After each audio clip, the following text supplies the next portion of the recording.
السلام علیکم دوستو، میں ہوں محمد عدنان اور آپ دیکھ رہے ہیں عدنان وائس ٹی وی اور تمام دوستوں کو اس چینل میں ویلکم کہتا ہوں۔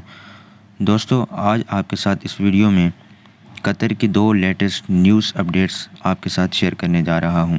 تو دوستو، ویڈیو شروع کرنے سے پہلے اس چینل میں آنے والے تمام نئے دوستوں سے گزارش ہے جنہوں نے ابھی تک چینل کو سبسکرائب نہیں کیا تو قطر کی تمام لیٹسٹ نیوز اپڈیٹس جاننے کے لیے چینل کو سبسکرائب کرنے کے ساتھ ساتھ بیل آئیکن بٹن کو بھی ضرور پریس کریں۔ تو دوستو، چلیے سٹارٹ کرتے ہیں آج کی ویڈیو۔ دوستو، پہلی اپڈیٹ قطر میں کام کرنے والے تمام ورکرز کے لیے ہے۔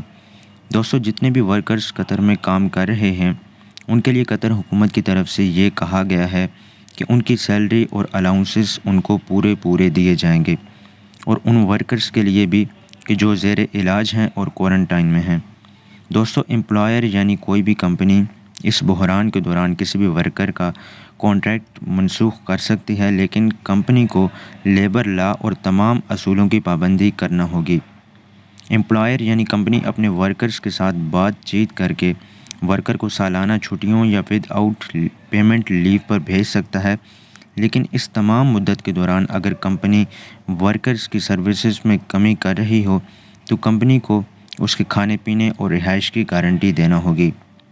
اور دوستو، ملک سے باہر ورکرز یہ حق رکھتا ہے کہ وہ جب واپس آئے تو وہ اپنے کانٹریکٹ میں اضافے کو منع کر دے، اور اس کی جاب ختم ہونے کی صورت میں اسے لیبر لا پر عمل کرنا ہوگا، اور ویزا ختم ہونے کی صورت میں درخواست ہے کہ ویزا کو بڑھا دیا جائے۔ یا اس کے علاوہ دوستو، آپ portal.moi.gov.qa وزٹ ویزا ایکسٹینشن اس پر بھی وزٹ کر سکتے ہیں۔ اس کے علاوہ ریزیڈنس پرمٹ یا اقامے کے لیے آپ میتراش 2 کو استعمال کر سکتے ہیں۔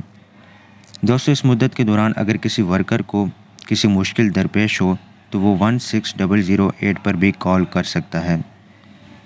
دوستو، اب قطر کی دوسری اپڈیٹ آپ کے ساتھ شیئر کر دوں کہ یہ دوسری اپڈیٹ فیک نیوز کے متعلق ہے۔ دوستو، پہلی بات تو یہ ہے کہ اب کوئی بھی فیک نیوز آپ اپنے طور پر ڈائریکٹلی سوشل میڈیا پر اپلوڈ نہیں کر سکتے۔ اس کے علاوہ کسی دوسرے شخص کی اپلوڈڈ فیک نیوز کو اپنے دوستوں کے ساتھ شیئر کرتے ہیں تو ایسا کرنے سے بھی آپ کے لیے بہت نقصان دہ ثابت ہو سکتا ہے، کیونکہ قطر حکومت نے فیک نیوز دینے والوں کے متعلق بہت سخت احکامات جاری کر دیے ہیں۔